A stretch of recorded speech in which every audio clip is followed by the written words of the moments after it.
present is what is called a Department Special Award. This is an award for the Vanderbilt Student Launch Team that I will call up the stage in just a minute. The faculty have felt that the nature of this program and the fact that there are mentors, graduate students, and everybody else, the best way to honor their accomplishments is to clap for them. Okay, can the Student Launch Team walk up to the stage, please? In the protocol that was designed earlier for the design teams, it would be best that you introduce yourselves and also give your geographics, and that would be fun. Do we have the graduate student mentors on the stage also? Is there? Okay, so whoever is around me. Okay, all right.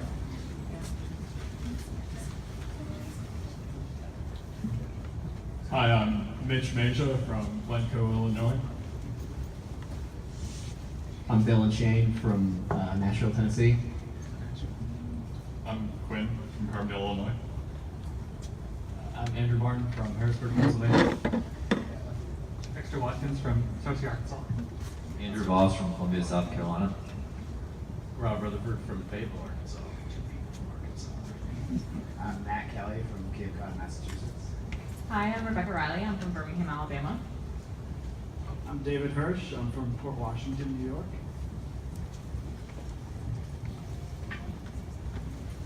Hey everyone. Before we get started, I'd like to thank a few people. Our advisors, Professor Neil Kumar and Robin Midget. Some graduate student advisors, not many are here, but there are a few on the team.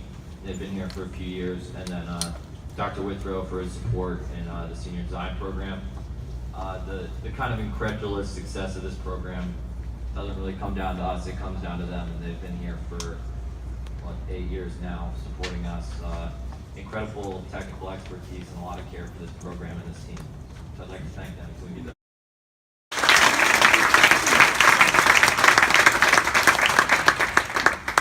So now we'll get into some of the boring technical details of the rocket, but our project's centered on payloads, which are the kind of the scientific projects that we fly on the rocket, that the rocket is sort of a test bed for. The first of these is the hydrogen peroxide thruster that was discussed earlier in the materials award. And this is an engine that we fly as a second stage engine that passes hydrogen peroxide over an iridium catalyst bed and produces about 10 newtons of thrust. And this is used for attitude control and stability on a rocket.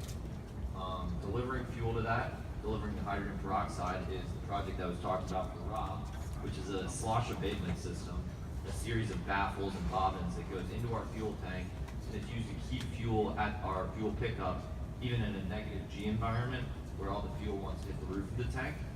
And then finally, on the vehicle and structure side, we ran a carbon fiber airframe that was done through a series of accelerometers that we flew on our rocket. Those are structural sensors, essentially, and those were used to study the dynamic characteristics of both the flight and the rocket structure itself, and then those were inputted into computer simulations that allowed us to make an extremely lightweight, mass-efficient rocket. And then we have a video of the thruster on the right. This is in a pulse test of the hydrogen peroxide at full power, producing 10 newtons of thrust.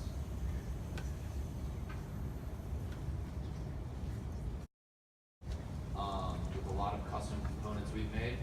In the back is a bulbous, custom molded tail cone that houses those two thrusters that we use as our payload project. And then we move forward into a section that contains all of the fuel delivery equipment. We call that the payload bay. We can access that through a window, so we can vertically integrate all of our components on the rocket. And then above that are avionics, which control our recovery system, which is done with parachutes through a dual recovery scheme. And those are housed in the nose cone in the front. And so finally, we have a video of the rocket flight, which may be a little more exciting than the peroxide thruster. This was from the student launch competition about a month ago, with excellent camera work from the NASA personnel. Sweet.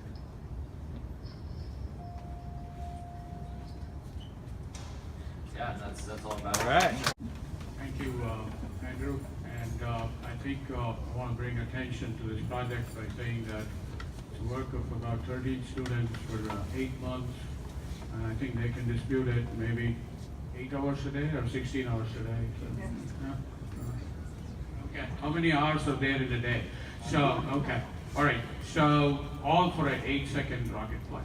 So failure is not an option, and so you don't even want to think of failure, so you want to work towards success, and that's the demand of the field, and that's the only way everybody is going to be happy about it. And in those 8 seconds of rocket flight, you would have probably missed the fact that after the main engine took off and the thrusters came into action, and you get the data. The 8 seconds of rocket flight produces 20 graphs that can go into any archival publication.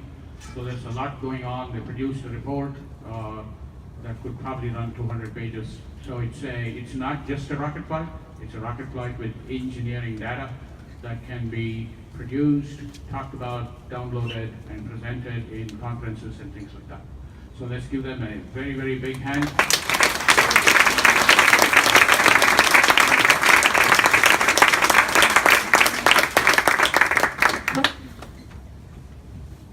So guys, if you want to pose for any picture with the awards, you can do that.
kitchen, mama rolling,